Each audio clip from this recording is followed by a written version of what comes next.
সবাইকে design B আর্কিটেক্টসের পক্ষ থেকে আমি আর্কিটেক্ট অবিদাস আপনাদের জানাই সুস্বাগতম। আজকে আমরা ড্যাপ অর্থাৎ ডিটেল এরিয়া প্ল্যান বা বিশদ অঞ্চল পরিকল্পনা নিয়ে আলোচনা করব।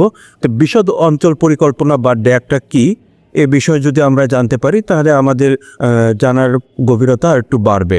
বিশদ অঞ্চল পরিকল্পনা হলো কোনো নির্দিষ্ট এলাকার জন্য পরিকল্পনা যেথা এলাকার সড়ক, তার প্রশস্ততা, ফুটপাত, সড়ক সংলগ্ন প্লটের পরিমাণ, তার ভূমি পরিমাপ, তার ভূমি ব্যবহার ছাড়পত্র ও পরিকল্পনা পারমিট, অর্থাৎ ওই প্লট কোন ওয়ার্ডে অবস্থিত, সেথায় জনঘনত্ব কত, প্লটে কোন ধরনের নির্মাণ করা যাবে, অনুমোদনযোগ্য তার বিশদ বর্ণনা। এর অর্থ হলো ওই নির্দিষ্ট এলাকার নির্দিষ্ট প্লটের ক্ষেত্রে নির্মাণ ধরনের সম্পর্কিত সকল তথ্যাবলী, পূর্ব নির্ধারিত planning permit, planning report, traffic transport assessment, কোনো নতুন কিছু করে নেওয়ার কোনো প্রয়োজন নেই।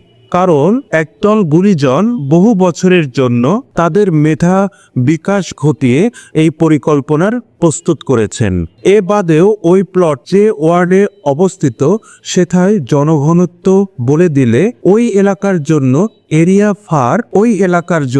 এরিয়া ফারের মান নিয়েও কোনো হইচই করার কোনো প্রয়োজন নেই। কারণ FAR এর মানের সাথে কিন্তু জনঘনত্বের কোনো সম্পর্ক নেই। কোনো এলাকার জন্য বিশদ অঞ্চল পরিকল্পনা প্রণয়নের পূর্বে ওই নির্দিষ্ট এলাকার ক্ষেত্রে বর্তমান জনঘনত্ব, প্রক্ষেপিত জনঘনত্ব, বর্তমান রাস্তার পরিমাণ, অবস্থান, প্রশস্ততা এবং ভবিষ্যতে কি হবে তার চিন্তার প্রক্ষেপণ সহ বর্তমান সুবিধাটি যেমন স্কুল, কলেজ, উপাসনালয়, খেলার জন্য মাঠ ইত্যাদি কি অবস্থা এবং ভবিষ্যতে সুবিধাতে কি হওয়া উচিত, পুরো এলাকার জমি কতটুকু আবাস, কতটুকু বাণিজ্য, কতটুকু জলাধার এবং এর পরিমাণ, সবুজ চিন্তা সবকিছু নিয়েই চিন্তা করে এই ড্যাপ প্রণয়ন করতে হয়। সেই চিন্তা হিসাবে পরবর্তীতে ড্যাপকে নিয়ে কাজ করতে হয়। সকলের অবগতির জন্য জানিয়ে বলছি যে ড্যাপে বিধিমালা ও বিল্ডিং কোড এর কোনো কিছুই বিষয় অন্তর্ভুক্ত থাকে না।